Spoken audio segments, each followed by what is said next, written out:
Hey everyone, just doing a quick sound test and just give you a 5 minute cue, 15-minute cue, excuse me. We'll be starting in about 15 minutes.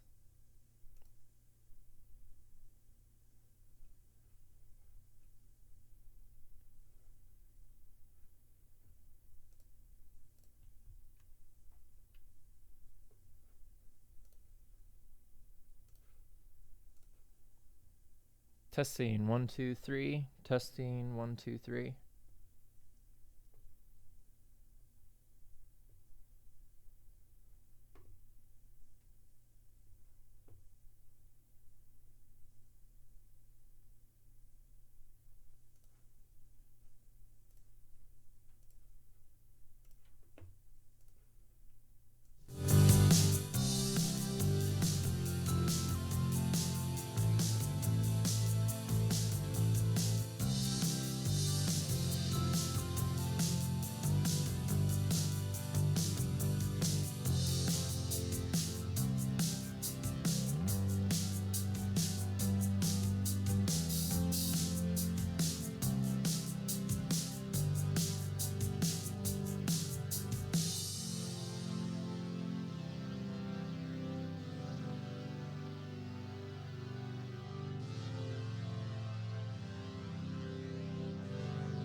Hey everyone, how's it going? We got about 3 more minutes left, and for those of you that are here right now, I'm having a hard time doing a sound check. Could you guys let me know if everything's coming through clear? Once we get started, I'll turn the music off, but right now I just need something to help me with my sound, but I'm struggling. So if you guys can let me know how it sounds, that'd be awesome. I really appreciate it.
All right, how's it going, everyone? I'm just getting the rest of my stuff set up here, but I just want to thank all of you that are here on the stream joining me. I really appreciate it. Taking the time to whatever you're doing this evening. Hopefully this is going to be beneficial to you. I'll do everything I can so that it's helpful to you and your own animation. But I'm just getting my project pulled up here. And yeah, and then we'll just go ahead and get started. Okay, so I think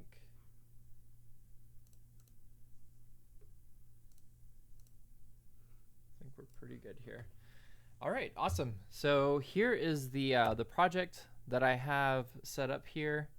We are going to be covering overlapping action and follow through today. We're also going to be doing a little bit of okay, just making sure my sound's on there. Okay.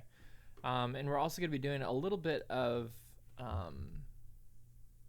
arcs. So we're going to do the principle of animation for arcs, overlapping action, follow through, and then we'll go over a little bit of what we went over last time, which was pose to pose and also timing and spacing. So I will have my eye on the comments as well at the chat. So if you guys have any questions, or if you're watching this at a later time and you have any questions, also leave them in the comment section below. So yeah, so basically off stream, I was able to get the rest of this character to run across the screen like I was hoping to. It's not perfect. So what I can go through with you is just the little parts in there that are kind of still wonky. As you can see here, I took this scene and I added kind of like a little ruler. And this was actually after I had created the run. I just marked where her feet were just to kind of make sure I had the spacing correct. And for the most part, it looks pretty good. Right here, it gets a little bit closer together. But all through right here, it's working pretty good. And then also as I'm looking at this, I can see I'm watching her feet. Her foot right here is doing something weird. So that's something that we can fix. Really easy fix. And then as you can see up here, we have this red line, this green line, this blue line. As you can see, I have it marked out what those are. The top one is the passing position. That's going to be the highest position. So what I wanted to do is I wanted to create some type of ruler, or not ruler. In this case, it'd be like a just like a height measurement to measure the height of the character as they're going through the different positions. So again, this goes along with pose to pose. Let me pull up the keyframes. I also color coordinated them for you because I was told that was pretty helpful. Well, actually, sorry, I should have done it to these, but the red keyframes, hopefully this doesn't get too confusing, but the red keyframes are going to represent the contact positions, and the yellow keyframe is going to represent so there was four poses that we created for this character. So the first pose was the contact. The second was the passing position, which is the one that you see here. The third one was just like the jump. I don't know what this one's called, but this is where both of the feet are going to be off the ground for this jog. And then we have the contact position. So again, it's going to repeat passing, flying, and contact. Passing, flying, and contact. So that's what I have here. So it's easy to see. Just so you can see these white keyframes, these are all the keyframes that I had to do in between to fix a lot of the parts that weren't working with just those four poses. Because even though the software does a lot to help us with the in-betweens, we still need to go in and we still need to tweak some things in order to get the rig to behave and the animation to look just like what we want it to. So like I was saying, in here somewhere, the foot's a little wonky. Yeah, so right there, we're going to fix that. So let's go ahead and let's get started. And I'm going to zoom in here. And I am first going to turn on my onion skin. And I'm going to go to this position right before. And as you can see there, it's landing in the right position. But as I scroll through, you're going to see the foot is going to come up off the ground ever so slightly, just for that little bit there. Sorry, it sounds like there's someone screaming bloody murder outside. I don't know what that is. I'm in an apartment complex, and so there's always weird stuff going on.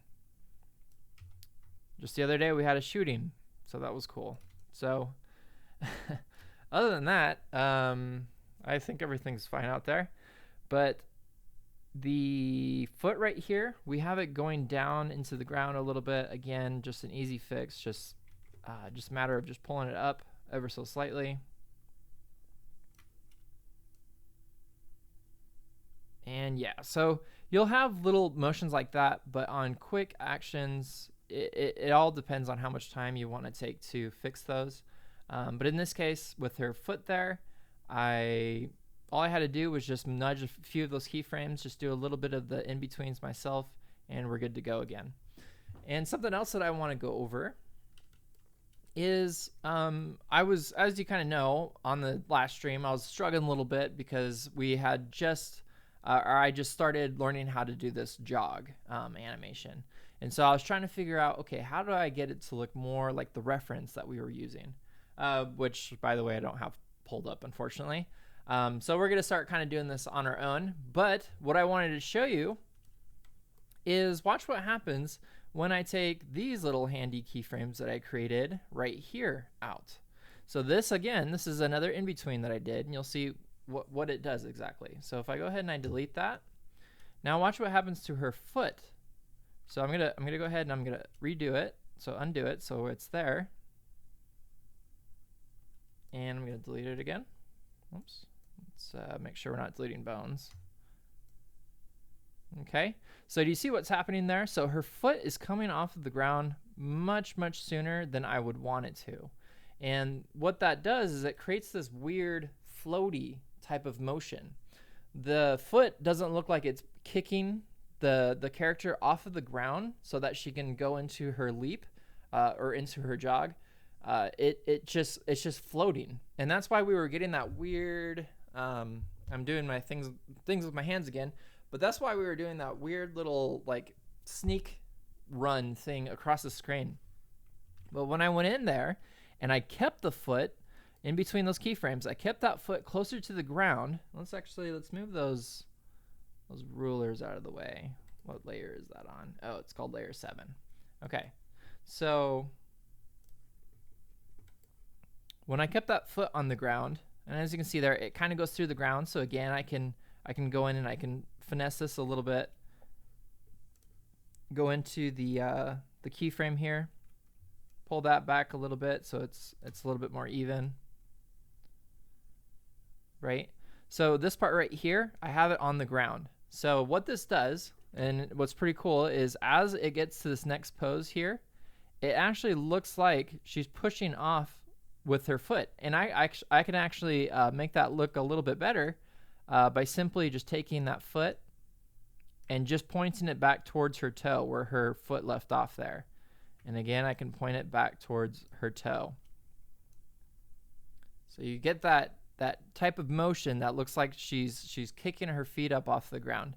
And that's not the only part. It's not only going to be how long that foot's being held in place, but like I said, because this is kind of not as great as I want it to be, we're going to go over arcs. And arcs is also a really big deal as far as making things look natural and not kind of robotic. Because as I was kind of looking through this, there's a little bit of a weird jump in there.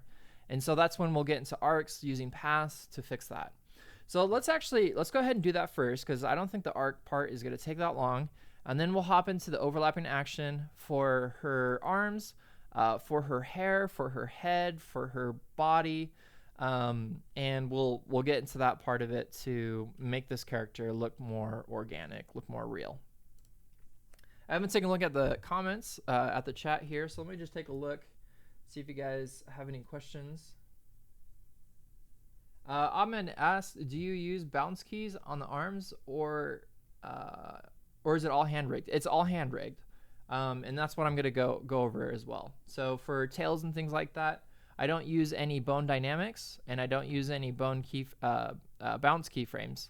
I'm pretty sure you could get that to work somehow, but it doesn't give me enough control, so I have to kind of do it myself. That, and it's also good for me to learn how to do those things. So yeah. Hey, Vaclav. It's good to have you again. All right, so let's go ahead and let's focus on the arcs. So the first thing that we need to do is just focus on one thing at a time. So the first thing I'm going to look at is her right foot here. And what I'm going to do is I'm going to select that bone. Sorry, I guess this is her left foot, my right. So we're going to select that bone. And then Tilo, I know you had a question about this. If I go and I select that bone, hit T on the keyboard, so I have my transform bone tool. The other thing that you need to make sure to have that show path appear, so it's not so secret, is you're just going to go ahead and check that. So that's how you're going to get that to appear again. Okay, so now I can see why it was a little janky as far as that foot movement. And it's because we got this little weird thing going on. But overall, wow. I did this at like 5:30 in the morning before work to kind of get prepped for it, because I knew I wouldn't have time or the energy after work. And it came out pretty good. So yeah, so right here, like I said, it's a little off. And so what we can probably do is let's go ahead, let's take that keyframe and let's kind of have this as the curve. So as this foot's coming up, so now we're into our next pose here, something like that. And that might be a little bit more fluid, as you can see. Yeah, that looks a lot better. So now we have that fluid motion of that foot coming off the ground there. And I think that's accurate. As far as the arc goes, it's supposed to have a figure 8 type of shape. Let's see if I can grab a reference here from Richard Williams' book to kind of better demonstrate this. Yeah, for the most part, this one's pretty good.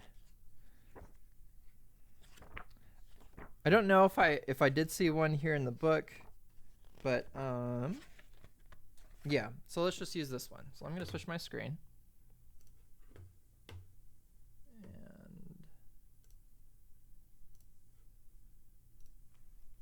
Okay, So I have my lighting set up. I remembered that. But hopefully you can see this. So down here, he's kind of, let me move my mic a little bit. So right here, hopefully you can see this, but there's a little line going, whoa, I'm trying to figure out where I can put this. So, okay. So there's a little line following that heel. So he's got that foot that's a different color. He's got a line that's following that. And that is called, well, it's not your line of action. That's actually in character design. I can't remember what that's called, but that's the arc. That's the path. We'll call it a path. So that's the path that he's showing there. So it's kind of got like this little slope as it gets down to the passing position, and then it goes back up again and then down, just like what we have there. So even though I didn't have a chance to take a look at this, this looks pretty good. And I think the same thing for the arms too. So the arms as well will have kind of a figure 8 type of shape. No, actually, sorry, that's incorrect. So not a figure 8, but it has to follow an arc as well. So we'll also do the same thing for the arms. So as we're going through the rest of this, and I probably won't do every single one because of time's sake. Basically, to go to this right here, this is a keyframe that we had created, and then it's going to go up. So this right here is correct. I want to keep this where this is at because this is where the foot's staying planted, and we're not really doing much of an arc there. But as you can see, it kind of jumps a little bit weird. So I'm just going to pull it over a little bit. Again, come to here. I'm going to pull this over a little bit. And obviously, as I'm moving that, it's moving the rest of her leg. And so the other thing that I got to make sure is just make sure that I'm maintaining the same pose as well. Oh, I did it again, sorry, where I forgot to switch my screen. I apologize about that. Yeah, I'm good at doing that. So yeah, I need like another person to handle the camera switching and stuff. Or I just need another screen. I need one more screen and I would be set. So sorry guys, bear with me with my technical difficulties here. So it's doing basically the same thing. So we're coming into this next pose, and I could have done the same type of measurement here. I could have done the same thing with her foot as well. And hopefully I explained this properly as far as what I was doing there. But all I did with this, and I'll just go back really quick. All I did is I took, the green is the green is the contact position. That's correct. So I have the green as the contact position. So that's where our helmet comes. So anywhere in here, I have that helmet going up to about the exact same spot there. That way I don't have any weird jumping going around where the contact is higher or lower. It's just to help so I can maintain level. And I don't do this all the time, or actually I've never done this, but I did this for visual sake so that you guys can see how this is working. Excuse me. So again, as far as like the down position, if I come to the first yellow set of keyframes on all of these, you can see the down position is pretty well set for all of those. And then if I go to the passing position, which is the, which one is the passing position?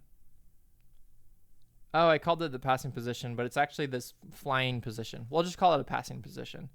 So at that position, she's coming up to that red line, or should be for all of these.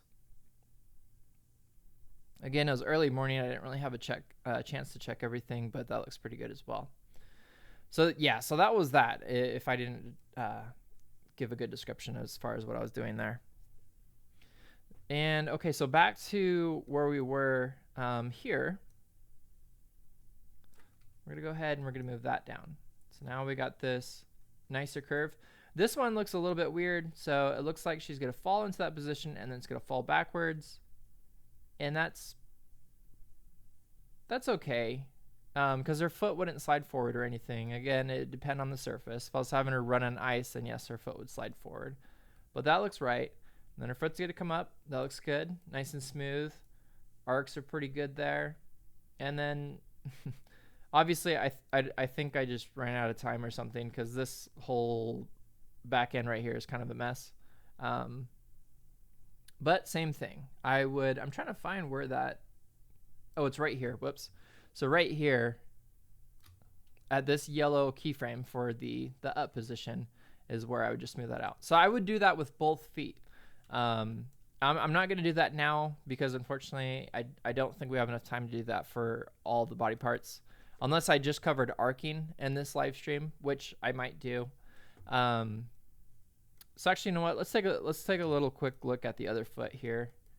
Oh no, that thing's a disaster. Yeah, okay, so we're not gonna look at both of them. We're just gonna look at the one. So let's look at the hips. So again, we talked about timing and spacing. I'm gonna bring up my little measurement thing here.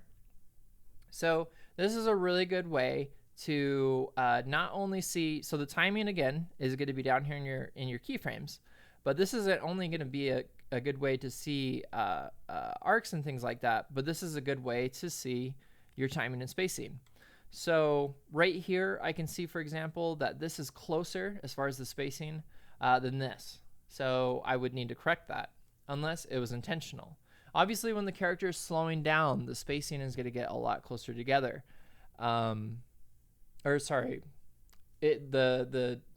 Yes, the spacing would be closer together. The timing would be further apart to show the distance of slowing down. So all these parts right here, for the most part, looks okay, which is probably why the jog doesn't look as great as I played this back. It kind of has a little bit of a jump. But looking at her feet, the feet look pretty good.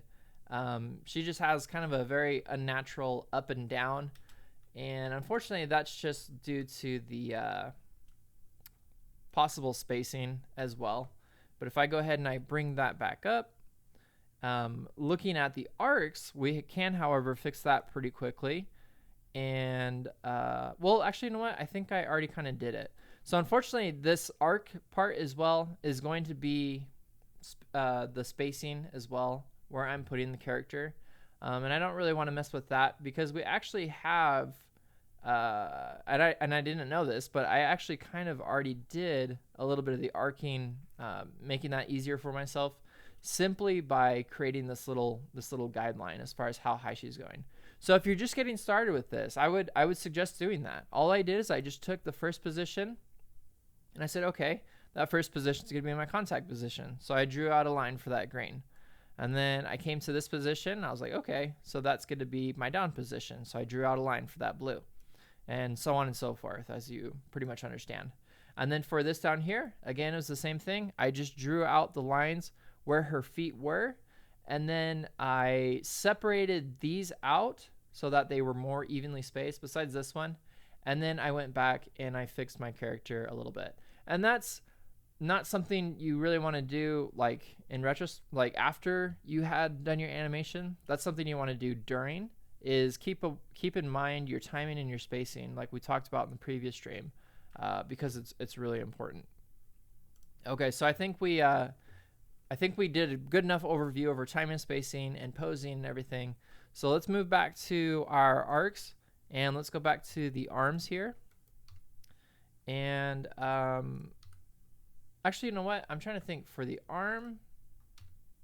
Let's see.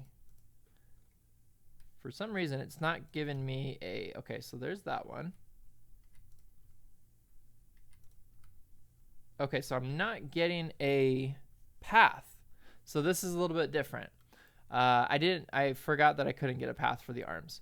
So you can only get, and this is the answer to Elo's question as well, you can only get paths for bones that are translated, as you can see there. If I was to rotate this bone backwards and forwards, there's no path for that, unfortunately. So for this case, this is going to be a lot of just visually looking and making sure that her arms are following a path. So again, the first thing I do is I just make it easy for myself, as I just break it down one thing at a time. So what I could actually do, if I wanted to, is this is kind of a way that you can invert your selection and then just have one bone showing. It's kind of tedious, but at the same time, it helps a little bit. The first thing I'm going to do is I'm going to bring in all my bones. So I'm going to do show all bones. So I'm going to bring them all in. And then I'm going to shy this one bone right here. And then I'm going to select all the bones. and I'm going to hide the selected bones. So now all the bones are gone. And again, I'm just focusing on this one arm bone. So to bring that one arm bone back, because I shied it, I'm just going to go here to hide show shy bone. And it doesn't work perfectly, but it kind of, well, actually it didn't do that good of a job at all. But yeah, so now I have my bone here that I want to manipulate. And as you can see here, we have a very messy timeline, unfortunately, because there's some weird stuff attached to all these bones, I would imagine. There's a lot of our step layers. Let me just select these bones again and let me hide them so that we can get those out of the way one more time. So hide selected bones. Oh, and there's one more little bone just hiding there, and we'll shy that one. Let's try, instead of shying, because it's not getting rid of that timeline, let's go ahead and hide. There we go. All right, so now we got a little bit of a cleaner timeline for just this one bone. And I won't do this every time I do each of the bones. I'm only doing this now for demonstration's sake so that you can clearly see the keyframes. So right now what I'm going to do is I'm going to go ahead, I'm going to delete, because we're just working with rotation, so I just want to make it easy enough for you to understand. So I'm going to delete the selected bone translation, and I'm also going to delete the selected bone scale. So there's no scaling and there's no translation. The only thing that this arm is doing is it's rotating back and forth at this position here, so at the shoulder. So what I'm going to do is I'm going to take all these in-betweens, because I know these are contact positions. These are these red keyframes because I had marked those out. And I'm just going to take all this stuff in between it out.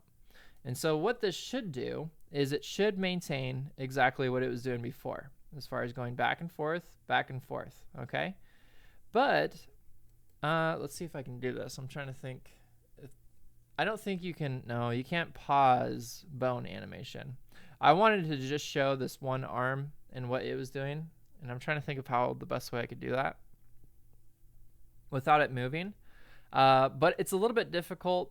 This is kind of a little bit more intermediate type of animation to show than if you're a beginner. I apologize, but moving animations are going to be much more difficult to be able to kind of see what's going on because it's moving at the same time. So I'll do my best to explain this. So as the arm is rotating back and forth, let's go ahead and let's just let's see, what's the best way to do this? Man, I really want to show a good example of this. Let me try something really quick here.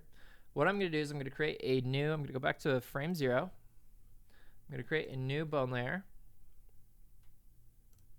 a bone group rather, and I'm just going to put a bone here. I'm actually going to do 2 bones, and that's all I'm going to do. I'm just going to have 2 bones. And then what I'm going to do is I'm going to go to this first bone, and I'm going to rotate it. And because these bones are parented, they should rotate together. Let's go ahead and let's take the strength off. It's not needing to be controlling anything. I'm just trying to show an example. So the bone's going to be going back and forth just like what we did with our contact positions. So let me pull back up the space moment just to see where those were. Okay, so 11. Okay, 21. All right, so the first bone, or sorry, the first rotation, and let's go ahead and hide our space woman. So the first rotation is going to be, somewhere right about here. Second rotation at frame, can't see, at 11. It's going to be right about here. And we'll do one more of it just going back. So we'll have this go in a cycle. 21. There we go. All right, and I'll go ahead and I'll cut that off right there. So this is just going to repeat. So as you can see, it looks pretty good as far as like there's no jagginess to the motion at all. It's pretty smooth. But let's say I wanted to have the arm hang there for a little bit longer. What could I do? So what I could do is I can create some easing in and out.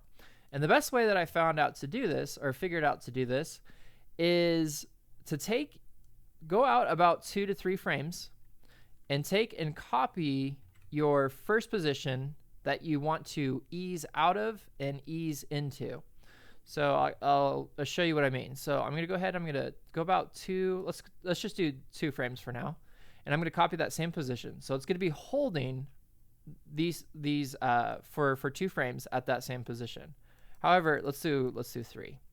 However, what I want to do is I don't want to have it hold, but I want it to move gently out. Let's see if I can get this. I want it to move gently out of that starting position. So what I did, and I'll show you this in a bit, but what I did is I created a very gentle position, and it's kind of hard to see because they're just bones. Let's see if I color them, if it makes much of a difference. Let's do yellow. Okay, that helps a little bit. Okay, so watch what happens when I delete these keyframes. Watch where the bone goes to. See how far back down it went? And that's because it's just doing a simple, let's pull up the motion graph. Maybe that'll help explain that a little bit better. Because what it's doing, let me select this bone, is here's our motion graph. Now if I hit undo, here's, let's see if it brings the keyframe back. It did. I just need to select them again. I wish it would keep the keyframes. Back to the motion graph, select my bone. Okay, so do you see what I did? I added, I made that curve on that Bezier, I made it closer to that first position. So like I was saying in the last stream, the closer you are as far as, so this represents, in this case, rotation. So if I pull this, let's pull the one single frame up. If I pull this up, this means that it's going up. And the closer I have it down, it's going to be closer to its original position. So the up is representing rotation in this case. And then the horizontal, as it goes across, is just representing time. So the closer that I have this first keyframe, the closer it's going to be to that original position. And that's how you get that ease out, easing effect, so it looks nice. Again, like I said, this isn't too bad, but we can make it better. So what I can do with this motion right here is I can go in with my Bezier. Go ahead and I can change this to, can't see, Bezier, and I'm going to grab this first handle, and just like I did, except without adding a keyframe, I'm just going to move that handle and I'm going to move that curve down just like I want to. And again, the further I pull out, the closer it's going to be. And then to here, as it's getting to the top, again, the closer that I have this curve to the next position, it's going to ease in. If I had it completely opposite, it's going to quickly move that to that position. As you can see there, do you see how it snaps? So when I go and I grab these keys, these handles rather, I'm going to shake them back and forth so that they lock. And I'm just going to pull this out so they're a little bit even on both sides. And again, as we're coming down into that position, the closer that I have that curve to that position, or and to that keyframe rather, as far as the, again, vertical is the rotation. So the closer I have that Bezier curve to that rotation, the easier it's going to be. So now we have this nice pendulum swing going on there.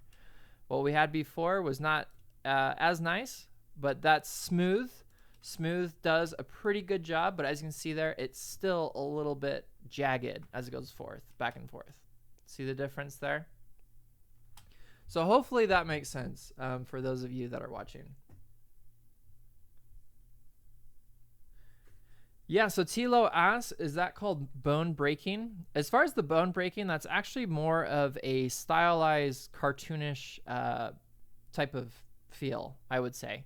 It's kind of like what she's asking is when you come down here, around here to this position, the arm, the forearm, is going to kind of bend backwards.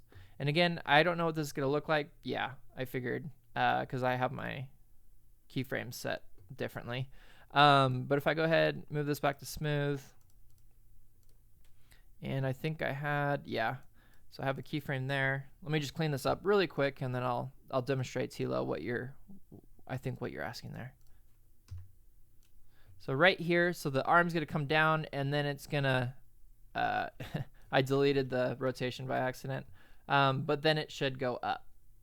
Okay, so right here you have, this is the example of bone breaking, where your arm is kind of like hyperextending. And again, it's, I know Richard Williams talks about it in his book. But I think it's kind of more of a stylized thing because I haven't really quite achieved with a lot of the animations that I've done. I haven't quite achieved the look that I was looking for doing that. And it's been noticeable, like people's been able to notice it. So maybe that's just me. I'm not doing it right. But yeah, so there is that stylized look that you can go for as far as having the arm kind of do that breaking. Okay, so I think we beat that dead horse, or beat those bones deader than bones. Okay, so I'm gonna go back to the Space Woman here, and just like what we did right there, we already have this rotation. It's gonna go back and forth, back and forth, back and forth. All we need to do is just make it a whole lot prettier. So what we can do is we can just come into here. We can see that smooth does a pretty good job, but we can clean it up, make it look even better. And look at here. Here's a rotation. This is also a really good visual way that you can see, not your arcs. This isn't necessarily arcs, but this is a really good way that you can see if you're matching rotation. So right here, this rotation right here is not the same as this one here. But as it's playing back, you can't really tell that the arm's not being pulled back far enough.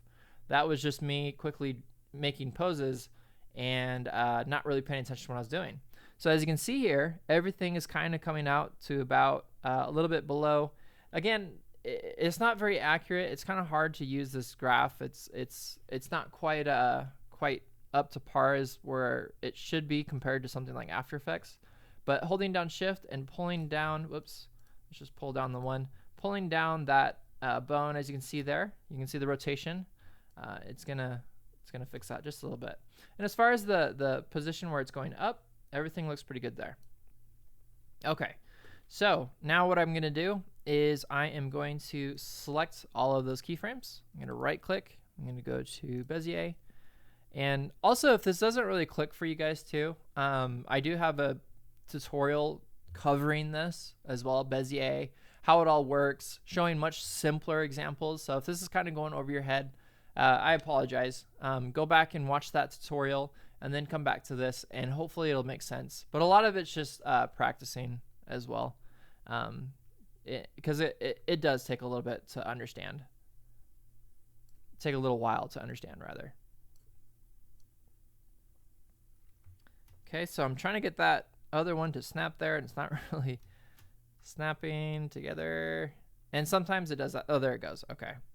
Yeah, it's kind of a hit or miss sometimes with trying to do this. But this is how you can get really, really smooth, pretty, just really smooth, slow in and slow outs. Okay, so now her arm is going to be doing more of like a pendulum swing. So if I play this out, you won't really be able to see the difference. Maybe you will compared to the other arm. But I'm going to go ahead and hide the onion skins and everything.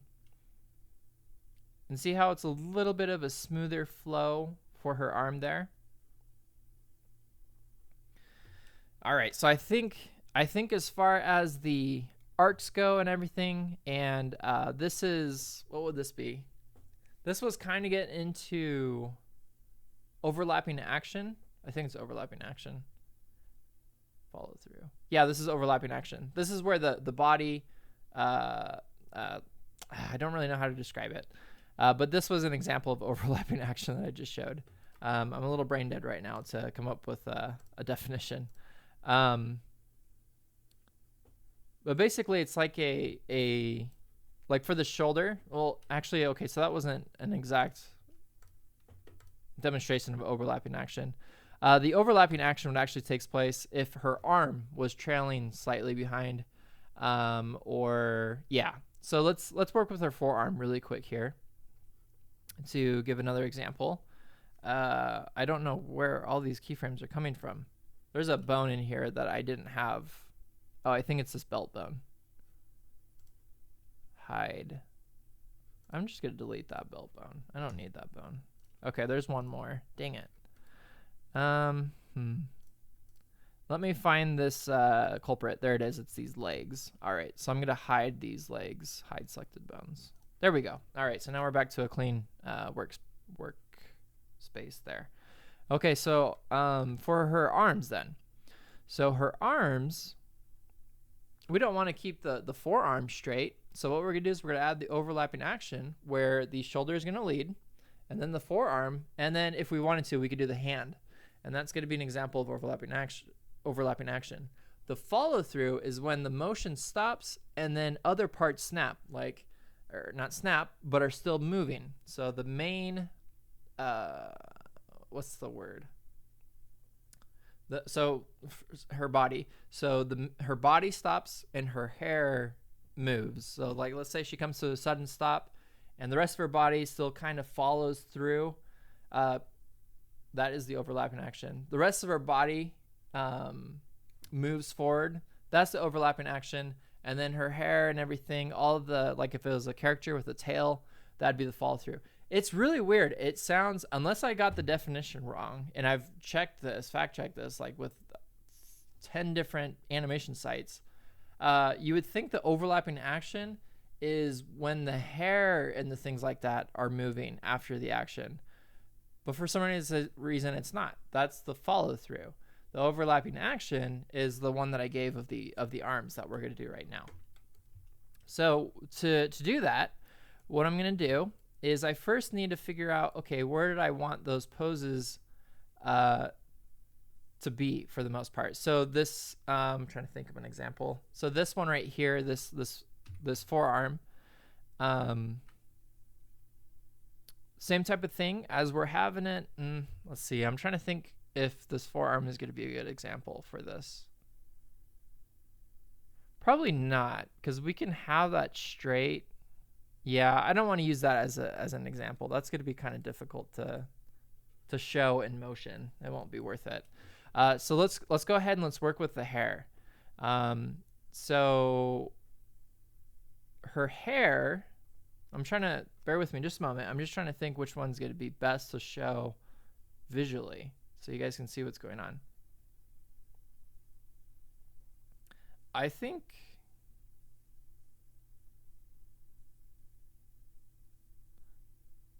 let's try doing something with the body. So maybe we can do something a little bit with the body. It's got to be very, very subtle with the head moving down and with the head staying still. Okay, this will be interesting.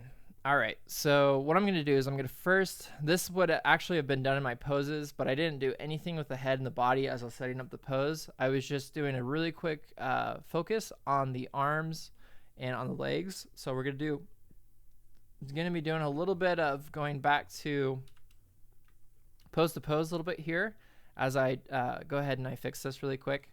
So bear with me just a moment. So what I'm going to do is I'm just going to get these poses to where I want. So now she's looking up, going into her pose. Here we can maybe have her back bend a little bit, her head go forward. And I think I might be able to copy and paste these keyframes, hopefully. And still we can do a little bit of something with her body. So just doing ever so slightly body changes there. Okay. All right, so with this, so we have her body, and then when she makes contact with the ground and she goes up, let's actually do this. Let's have it to where her body bends down. Let's see. I have to think of this really quick here.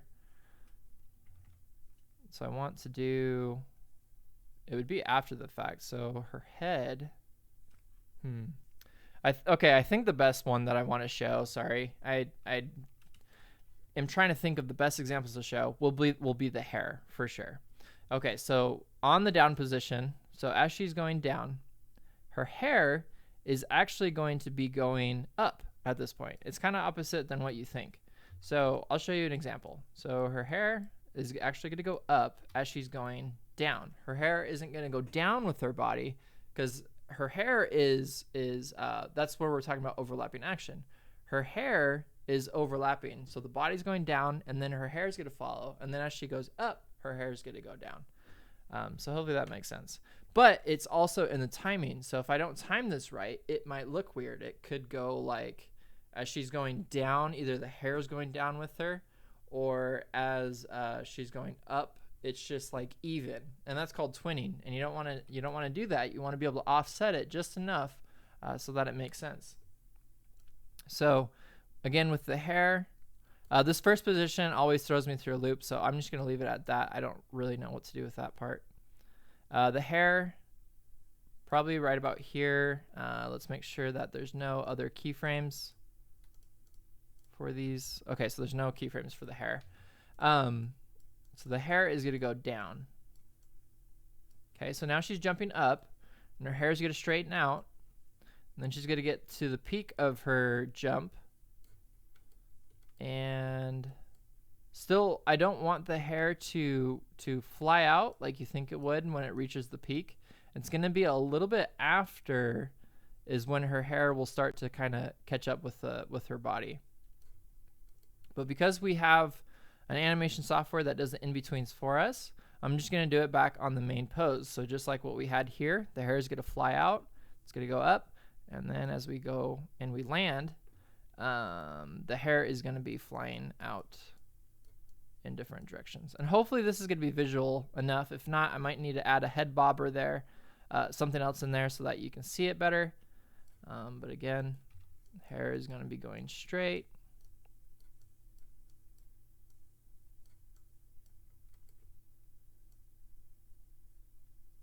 Let's see. So it's going down.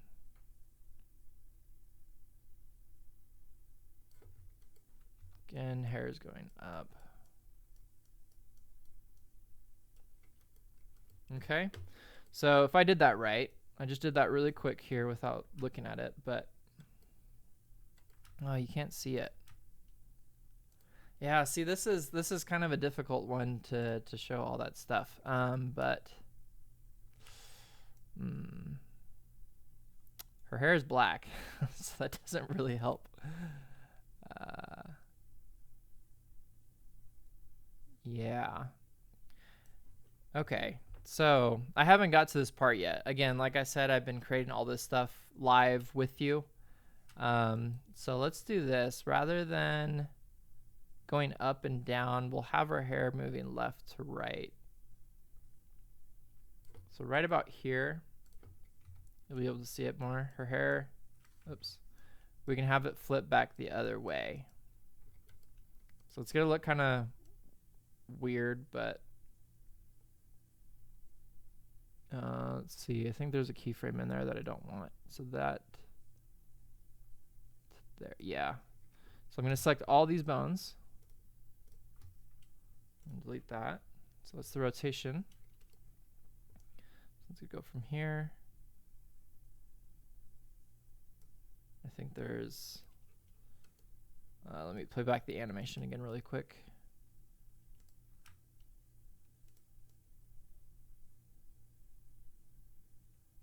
Yeah, no, I think that'll be visual enough. All right, I'm just gonna keep going with it. I'm gonna go through with it really quick for the rest of those bones. And I think it'll be enough to see what's going on. So again, as she's going up, her hair is gonna be going down technically. And then as she's going down, then her hair goes up. So it's just offset. About 2 to 3 frames after the pose is what you want to keep in mind as far as when that hair change is occurring. So on these main poses, as you can see there, her hair is up already. And that's key. On your main poses, you want to have kind of predetermined where the hair is going to be. So again, here it doesn't make sense to have it there, which is why it wasn't working for the example I was trying to show. So her hair would go back down. And then as she's getting to this pose here, there's not going to be too much change. So I'm just going to go ahead and freeze that pose. And then as she's going down, again, the hair is going to be kind of out. And then as she's running up, it's going to go back down.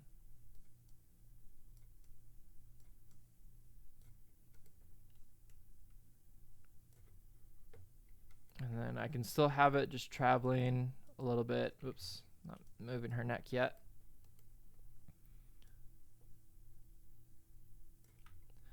Hair is going to be moving out. And I'll try to make it even more exaggerated so that you can see it a little bit better. So she's going up, so her hair. So I think you have the idea of how that's working. And then again, the hair is still going to be kind of pulling back towards the direction that she came from. Even though she's got her head in this bubble, it's still being affected by gravity, or at least it is in this animation. Okay, so I'm just going through and I'm doing this quickly because of time, unfortunately.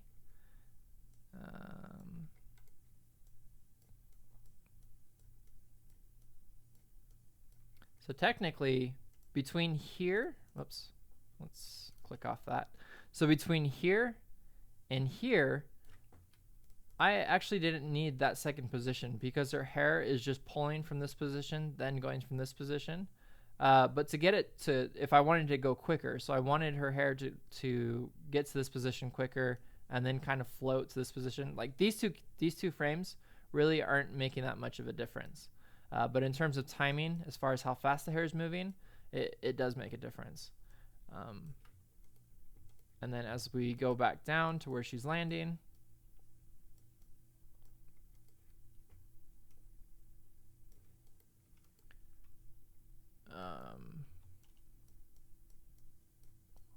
oops. So hair's going back up. See, it's a little bit of a tedious process, but that's the process nonetheless. And that's why people want to use like keyframe interpolations for like bounce. And you can also do the bone dynamics for the change in the hair, because it can be pretty tedious. It's almost like lip syncing. Like, you know it's really important, but you want something to automate it. But learning the process as well is going to be super extremely helpful. But it's kind of tedious all in the same. So if I go ahead and I play this out now, let's see if we can get like a closer shot of her running across the screen. See, it's very subtle, and it's even more subtle to the point I can't even see if it's working the way that I want it to. But basically that is the part of overlapping action as far as his hair goes that you want to keep in mind. So you're going to be about, depending on how you want to do it, you're going to be about 2 to 3 frames after the action. So as she's falling down to this position, her hair is going to be going up as she's falling down, right? And then here, well, actually here I had it just to my next pose. But if I wanted to go quicker, I can take and I can grab all of those bones and I can pull that keyframe closer. And let's see if that, it's so hard to see. But yeah, you can see as she's pushing up, maybe we can pull this out a little bit further, but as she's pushing up, then her hair is moving down. So that's the part for the overlapping action that I wanted to show. Let's go to the head really quick. We got about 10 minutes left, and I wanted to get a better result than this, but that's unfortunate. Oh, what's going on with that? Oh, I was messing with her pose. So I'm going to go back into her, at least her back and her neck, I think is what it was.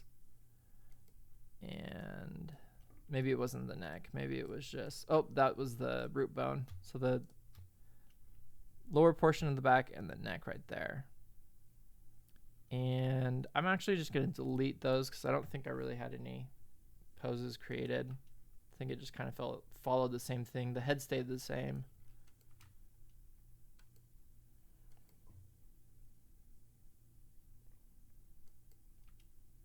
Okay, so see how she looks pretty stiff there? So what we can do is we can add a couple of things. We can do some squash and stretch, which is kind of what I wanted to cover in the next one, but I can probably, let's go ahead and let's add some squash and stretch really quick here. So I'm going to go ahead, I'm going to go to the squash and stretch scaling. So I'm going to select the bones that I want to scale for squash and stretch. And I'm going to do her hip, and I'm going to do her upper torso. And let's see if there's already on it. Okay, there was already some on there. So to get it to work, I'm just going to select that check mark. So there's already going to be a value on it. It's just going to be grayed out. But if you select the check mark, then it'll have your squash and stretch on there. And so what I'm going to do, and this kind of more applies to squash and stretch, is now I'm going to squash her body. Well, actually not right there. Again, I kind of want to do it offset, and I don't know how far. I can't remember with squash and stretch. But I'll have her body squashed down a little bit. And as we get to the peak here, I'll have it stretch up a tiny bit. And as you can see there, it's affecting that line. But at this point, I think we're okay. As long as I can keep it pretty consistent as far as the squash and stretch.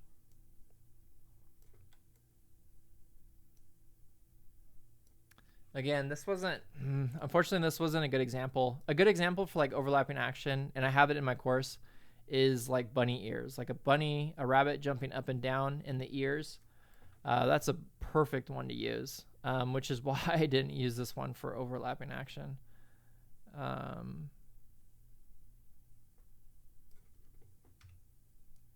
pull this up a little bit. Oh, I think I already did that one. Yeah, I did. This one going down. And then I like to use overlapping action because it already kind of helps bring the character to life. And then from there, I don't know if I'm doing it backwards. And then from there, I'll do the overlapping action and things like that. I think I just said that right, hopefully. So I do the squash and stretch first. Sorry. So I do the squash and stretch first, and then I go back and I do the overlapping action just to see what else I could add to it so that the idea is to have the body not so stiff. Is basically what you're trying to achieve there. And I thought I deleted all these keyframes. Oh no, this isn't going to work like I want it to because there's going to be bouncing in between. All right, let's see how that works. There might be bouncing. Yeah, there's a little bit of bouncing. So you can kind of see her hair overlapping. Other things that you can do is kind of like the shoulders dropping. So again, she takes a step and then her shoulders drop about 2 to 3 frames after. Different things like that. But unfortunately, having a character moving across the screen, there's really not much to see. It'll have to be very exaggerated to see a lot of what's going on there.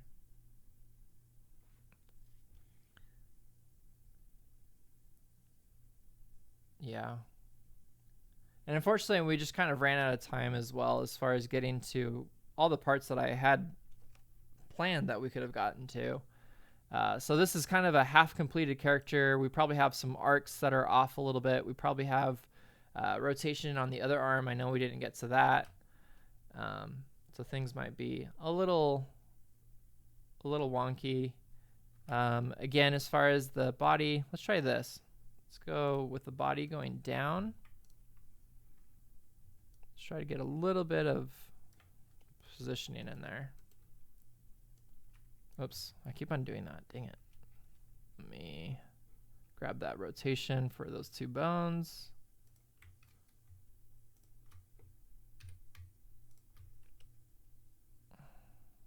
So that's scale. That's translate. I don't want to delete translate. I just want to delete. Whoops. I just want to delete rotation. Okay, so her body's going to be stuck in this position, so I don't want that. I at least want her starting position for this rotation to be something like that. Her head there.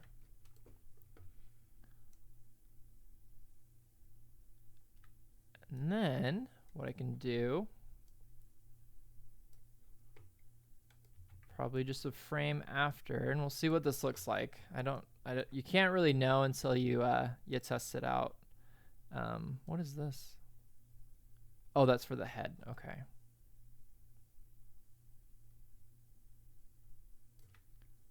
So the body, have it go back to its main position. Let's see what that looks like. Oh, you can't really see it.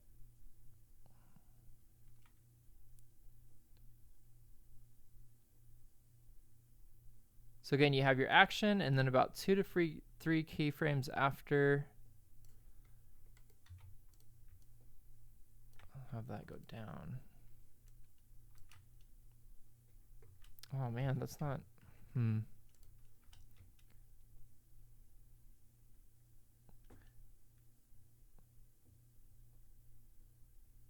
Yeah, so that would definitely need some work, but hopefully you got the concept. Hopefully the part about Bezier, as far as what I was explaining there, that made sense.